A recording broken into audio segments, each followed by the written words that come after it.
Restart होना पूरा on हो जा फिर बंद हो जाएगा।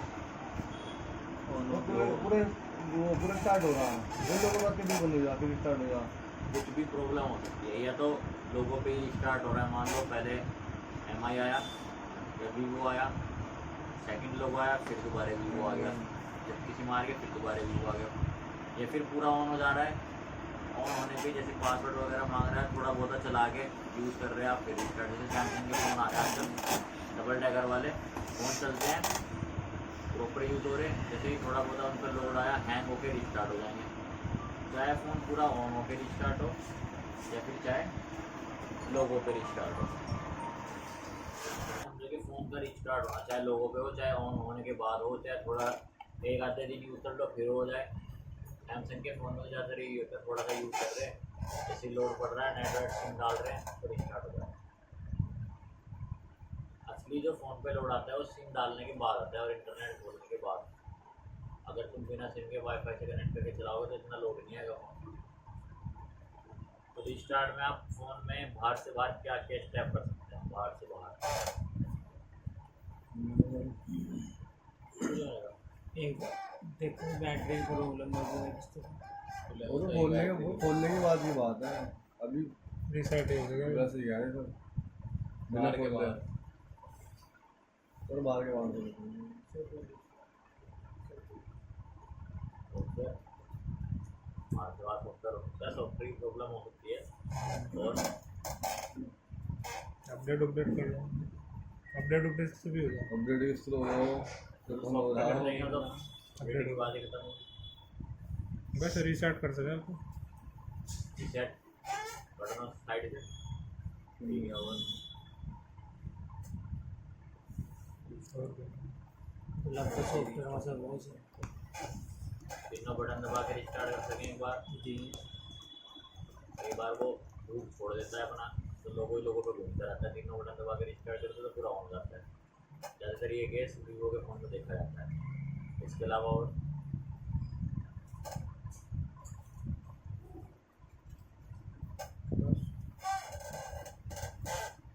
क्या होगा? और फ़ोन छोटे वाले नोकिया के फ़ोन देख के वो लोगों पे घूमते थे, रिस्टार्ट होते थे। फिर उसका सिम निकाल के बाहर फेंक दो या चिप निकाल के फेंक दो तो वो ऑन हो जाते थे पूरे। जो कोई काम करने बंदे पहले थे, नोकिया के फ़ोन में बहुत दिक्कत थी। मेमोरी कार्ड में वायरस स्कूल आया, पर रख देना। हाँ मेमोरी कार्ड में वायरस आया और उसकी वजह से क्या हुआ, फ़ोन लोगों पे रुक गया या लोगों पे घूम रहा है, बार बार लोगों पे रिस्टार्ट हो रहा है, या फिर लोगों आने के बाद डिस्प्ले वाइट कर दे रहा है। तो उनमें दिक्कत होती थी सिम की या चिप की, निकाल के रख दो सेट पूरा ऑन हो जाएगा। बैटरी की दिक्कत होती थी। सबसे पहले स्टेप हम क्या करेंगे, बाहर से बाहर हैं?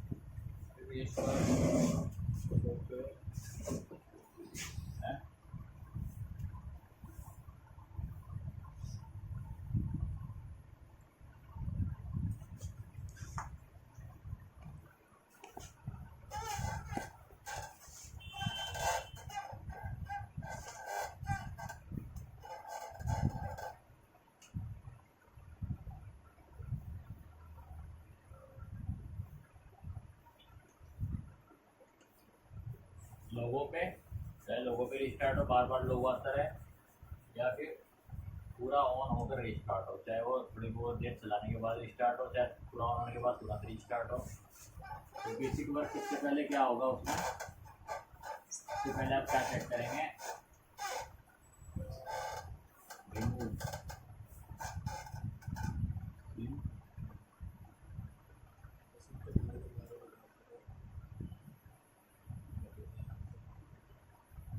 सिम और चिप बाहर निकाल के चेक करेंगे। जैसे बहुत सारे फ़ोन है इलेक्ट्रिक से बाहर आता है सिम और चिप बाहर निकालना है। कई बार इसकी वजह से फ़ोन रिस्टार्ट होता है। इसलिए ना हुआ तो और बेसिक स्टेप क्या हो सकता है, तीनों बटन से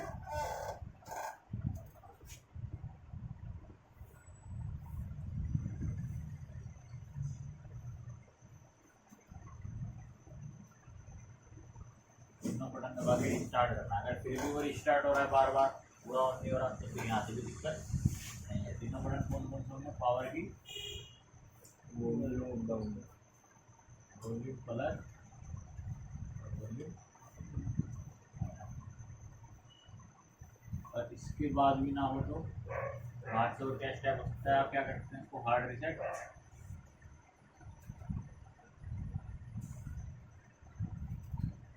हार्ड रिसेट पता है ना कैसे करते हैं? जी हाँ।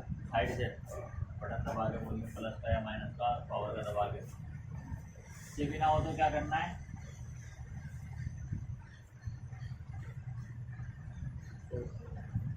बार से बार यही हो सकता है। डाटा रिस्क लेना है पहले ही, मतलब देख अपना आप पे लेना डाटा रिस्क, भाई रिस्क रहेगा इसमें और तुम्हारा डाटा सारा साफ झाड़ू लग जाएगी। सॉफ्टवेयर करना पड़ेगा, उसमें का डाटा जरूरी है तो फिर फोन को खोल के पहले हार्डवेयर चेक करना पड़ेगा। अब क्या हो सकता है बाहर से बाहर? 4 स्टेप के अलावा बाहर से और कौन सा स्टेप हो सकता है?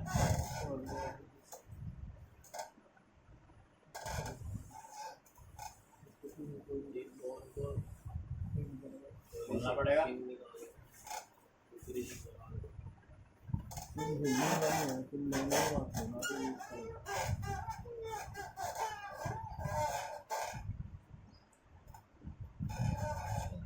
को खोल के कंडीशन चेक करनी है, वाटर डैमेज ना हो, कहीं पे भी पानी लग जाए, मान लो चार्जिंग के पत्ते में लग गया, मेन फ्लैक्स में लग गया, या फिर आप कैमरे कनेक्टर में लग गया पानी, ठीक है, या फिर आपके जो और जहाँ पे कनेक्टर रहते हैं जैसे ऑन ऑफ का कनेक्टर हो गया है ना, या फिंगरप्रिंट का कनेक्टर हो गया, जितने भी कनेक्टर होंगे अगर वो वाटर डैमेज हो जाए और उनकी लाइन सीपीयू वगैरह से अटैच हो या पावर से अटैच हो और वो शॉर्ट हो जाए, चाहे ग्राउंड के साथ चाहे किसी 2 सप्लाई आपस में शॉर्ट हो जाए, तब भी फ़ोन क्या होता है रिस्टार्ट प्रॉब्लम में आ सकता है। सबसे पहले बेसिक फ़ोन खोलने के बाद यही करना है कि पूरे बोर्ड की स्कैनिंग करनी है, कैमरे वैमरे हटा के। अगर साफ़ सुथरा दिख रहा है तो काम अलग होगा, और अगर कहीं पे वाटर डैमेज दिख रहा है तो पहले क्लीनिंग करनी पड़ेगी उसकी, साफ़ सफाई करके अच्छे से बढ़िया तरह से, तब जाके चेक करना पड़ेगा दोबारा एक बार। अगर यहाँ से भी ओके ना हो आपका क्लीनिंग करने से, तो आपको क्या करना है,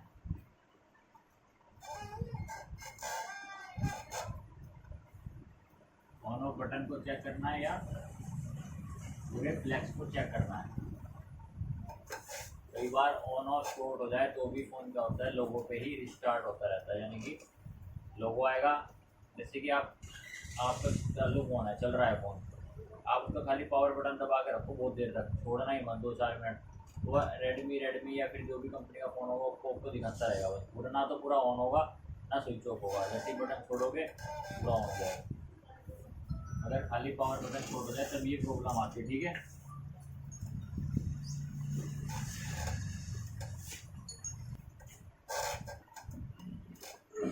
ऑन ऑफ बटन फ्लैग्स ये चेक करना है, अगर इससे भी ऑन ना हो तो अब क्या करना पड़ेगा आपको उसमें, सबसे पहले जितने भी पत्ते हैं कैमरे वगैरह हैं सारा क्या हटा के चेक करना है।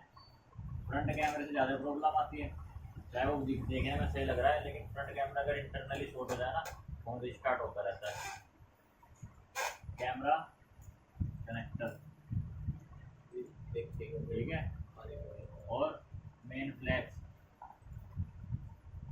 और सम फ्लैग्स, एक एक करके सब कुछ हटा के चेक करना। और कुछ फ़ोन ऐसे होंगे जैसे कि 5 से आता है, 6 से आता है, उनमें टच अलग से लगती है ना, टच का फ्लैक्स अलग से लगता है। तो अगर टच के फ्लैक्स में प्रॉब्लम हो जाए या फिर टच उससे, जैसे मान लो नई टच लगा रहे हैं, ठीक है, तो फोल्डर तो पूरा चल रहा है, अगर नया फोल्डर लगा रहे हैं, और अगर खाली टच लगा रहे हैं तो वो मैच नहीं कर रही, उसे लगाने के बाद फ़ोन रिस्टार्ट हो जाता है, रिस्टार्ट पे आ जाएगा। तो इस वजह से ओप्पो का फ़ोन है, ओप्पो A37 है ना, ओप्पो का छोटा सा फ़ोन आता है A37, उसमें अगर हम फोल्डर लगाते हैं बहुत से तो कई बार ऐसा होता है कि टच का पत्ता लगाने में फ़ोन रिस्टार्ट होता रहेगा, और जैसे टच का पत्ता हटाएंगे फ़ोन पूरा ऑन हो जाएगा।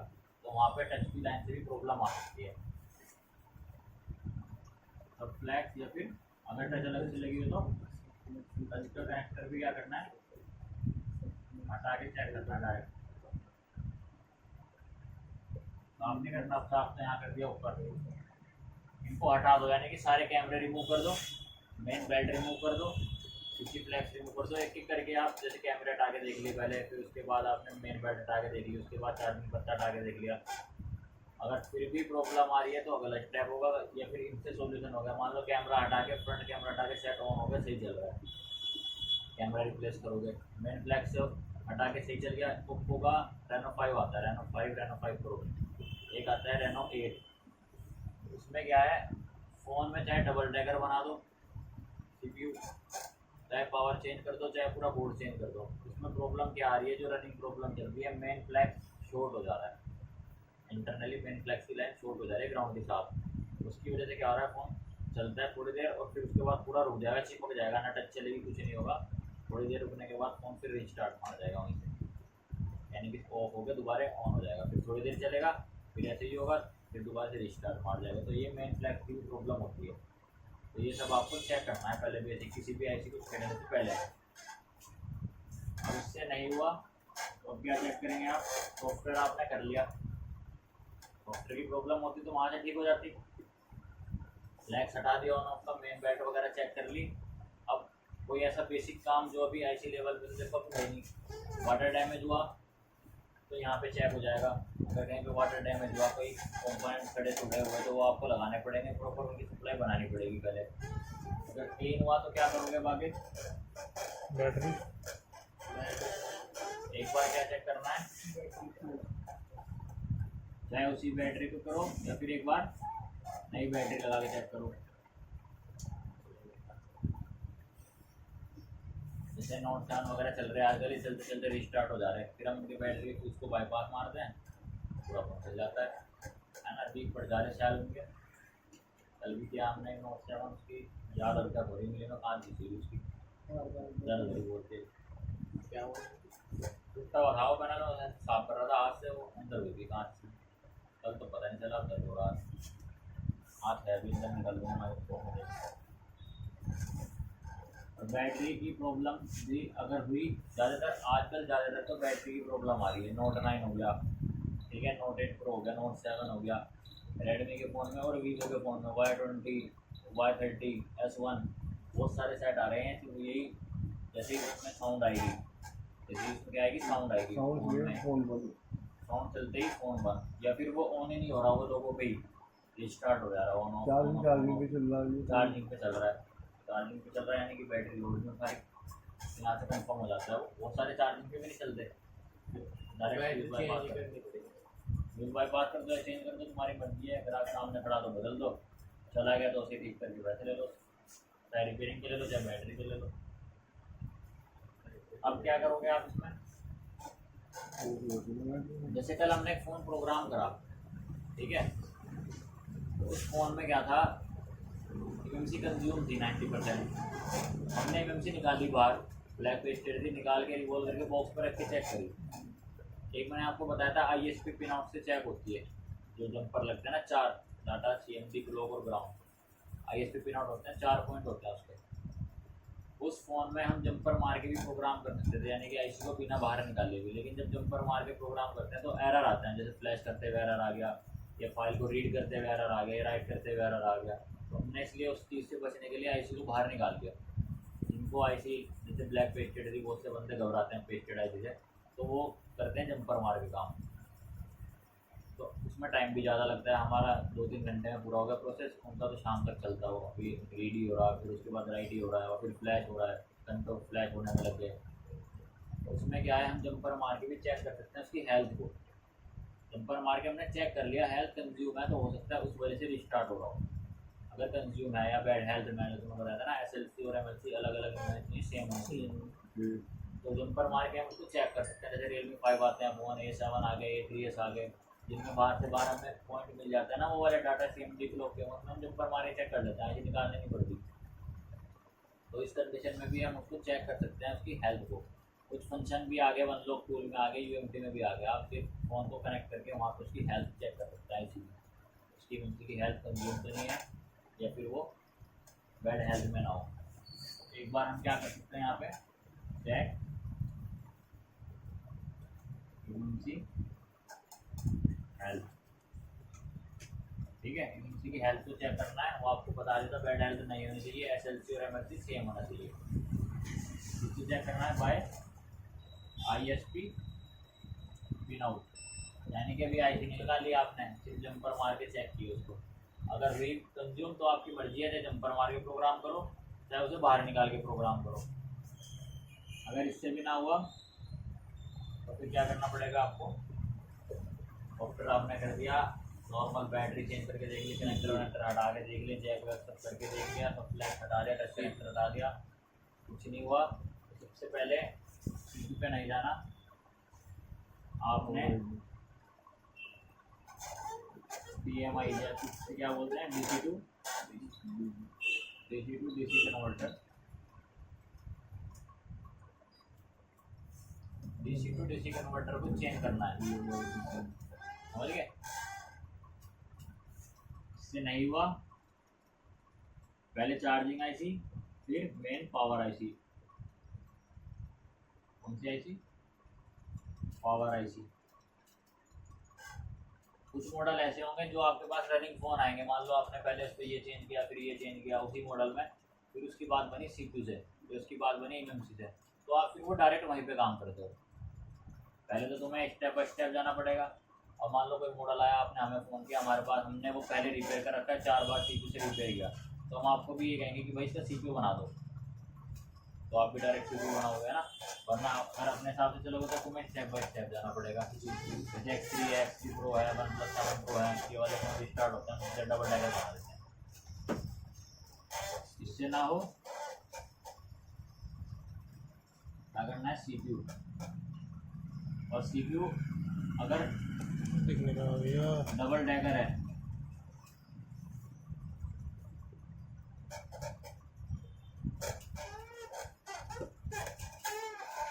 अगर डबल डैकर CPU लगा हुआ है, इंस्टॉल हुआ है उसमें, तो ना पावर करना ना PMI करना, सबसे पहले डबल डैकर। इसका तरीका है चेक करने का कि इसी पे ही काम होना है, ये इससे काम नहीं चलेगा। इसका तरीका कैसे होता है, आपको क्या करना है, याद रखना, आपको क्या करना है, बड़ी नोजल लगानी है। कौन सी नोजल, बड़ी बिग नोजल लगानी है। बिग नोजल लगा के CPU, जहाँ पे CPU लगा हुआ है उसकी शेड हटा देनी, जहाँ पे CPU लगा हुआ उसकी शेड हटा देनी, यानी कि ऊपर की कैप हटा देनी है। बिग नोजल लगा के एयर कितनी रखनी है, 40 कम, और हीट कितनी रखनी है, 280 कितनी रखनी, 280 हीट 280 और एयर 40 280 से आप 300 डिग्री तक रख सकते हैं, इससे ऊपर नहीं जाना।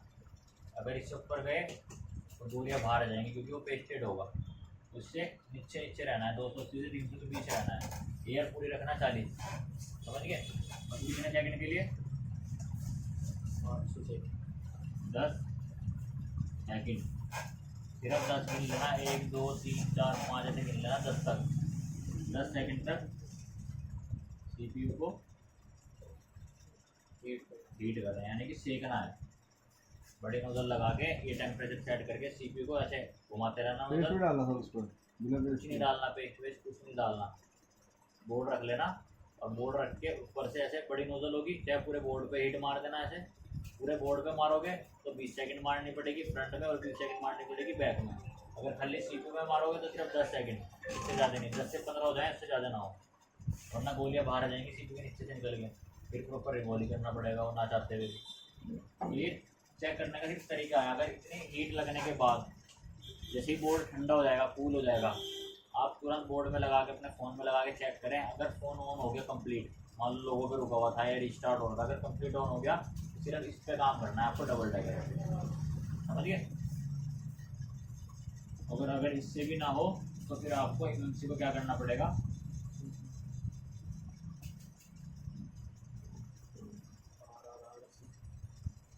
जी यहाँ पे देख लो, रिवॉल्व, प्रोग्राम करना चले तो चेन एमएमसी, यहाँ पे आपको एमएमसी पे काम करना पड़ेगा। और तो यहाँ दिखना हो तो 22 RWR ये केस आपका यहाँ तक जाएगा। एक चीज़ और चेक करना है इसमें, रिस्टार्ट प्रॉब्लम में क्या चीज़ चेक करनी है, चेक ऑल कैप, कहाँ के, नेटवर्क, सारे कैपेसिटर चेक करना है, नेटवर्क और वाईफाई ऐसे नेटवर्क सेक्शन और वाईफाई जो आपका सेक्शन है उसकी सारे कैप चेक करना है। जैसे वाईफाई में मैंने तुम्हें एक लाइन दिखाई थी 3.3 वोल्ट की, सर रीडिंग लेके या माइक्रोस्कोप में? रीडिंग लोगे सर, माइक्रोस्कोप में ऐसे देखने में थोड़ी पता चलेगा शॉर्ट है, मल्टीमीटर से चेक करना है। यहाँ पे सारे जितने बोर्ड जितने भी वाईफाई के और नेटवर्क के सेक्शन में लगे होंगे, कोशिश करोगे तो सारे चेक कर लोगे किसी भी आईसी पे काम करने से पहले। ये जरूर चेक करना आप। कई बार क्या होता है, ज़्यादातर मीडियाटेक के फ़ोन में क्या होता है कि वाईफाई का अगर कोई कैप शॉर्ट हो जाए, वाईफाई आईसी कोई कैप शॉर्ट हो गया, मान लो 1.2 वोल्ट का शॉर्ट हो गया, तो उसकी वजह से फ़ोन डेड तो नहीं होगा, जल्दी से डेड नहीं होगा। उसकी वजह से क्या होगा, फ़ोन जब ऑन होगा तो ऑन होने के बाद पावर सप्लाई भेजेगी वाईफाई आईसी पे, तो जैसे ही पावर वो सप्लाई निकाल लेगी 1.2 वाली और वो हो गई शॉर्ट होने की वजह से वो वोल्टेज जाएगी ग्राउंड में, तो तुरंत फ़ोन क्या हो जाएगा, तुरंत क्या हो जाएगी, जो पावर जो लगी हुई है जिसने जो वोल्टेज निकाल ली वो डिस्टर्ब हो जाएगी, दोबारा स्विच ऑफ हो जाएगा फ़ोन, फिर दोबारा ऑन होगा, फिर वो वोल्टेज निकाल लेगी, वो फिर स्विच ऑफ हो जाएगा। पोको के फ़ोन में जो पोको M4 Pro वगैरह आ रहे हैं ना, M3 Pro वगैरह जो 5G फ़ोन आ रहे हैं, उनमें ये प्रॉब्लम बहुत देखने को मिल रही है कि सिर्फ एक वाईफाई सेक्शन का कैपेसिटर शॉर्ट हो रहा है, उसकी वजह से फ़ोन रिस्टार्ट में आ जा रहा है। पहले ऑन होगा, फिर स्विच ऑफ होगा, फिर दोबारा ऑन हो जाएगा, फिर ऑन होगा, फिर स्विच ऑफ हो गया। जैसे ऑन होने का होगा ना पूरा सेकंड लोगों पे आके, जैसे ही पावर वोल्टेज भेजेगी वाईफाई एसी के पास, क्योंकि ऑन होने के बाद सारे सेक्शन में वोल्टेज जाती हैं, वाईफाई में भी जाएगी, जैसे ही वो वोल्टेज जाएगी फ़ोन दोबारा रिस्टार्ट हो जाएगा, क्योंकि वहाँ पे कैपेसिटर शॉर्ट हो रहा है। और मशीन पे चेक करोगे तो शॉर्टिंग नहीं दिखाएगा। शॉर्टिंग क्यों नहीं दिखाएगा, क्योंकि वो वहाँ पे वीबैट या फिर वीपीएच की लाइन में शॉर्टिंग है ही नहीं, इसलिए वहाँ पे शॉर्टिंग नहीं दिखाएगा वो। समझ गए? तो ये चीज़ चेक करनी है। कई बार फॉल्ट यहीं से मिलेगा और तुम ये काम सब कर चुके होंगे। याद रखना, ये बेसिक जो है 1-2 स्टेप ये आपको याद रखना है। कैसे चेक कर सकते हैं, डबल टैपर पे, इस पर डबल टैपर पे काम करना है नहीं, इतने टेम्परेचर रख के हीट करके 10 सेकंड तक, यहाँ पे कंफर्म होगा आपको, कंफर्म हो गया तो सीपीयू बनाना पड़ेगा आपको। ये नोट कर लो, आज का कोड इतना ही था आपका। क्या है, नए दिन बजा जाओ, घर जाओ।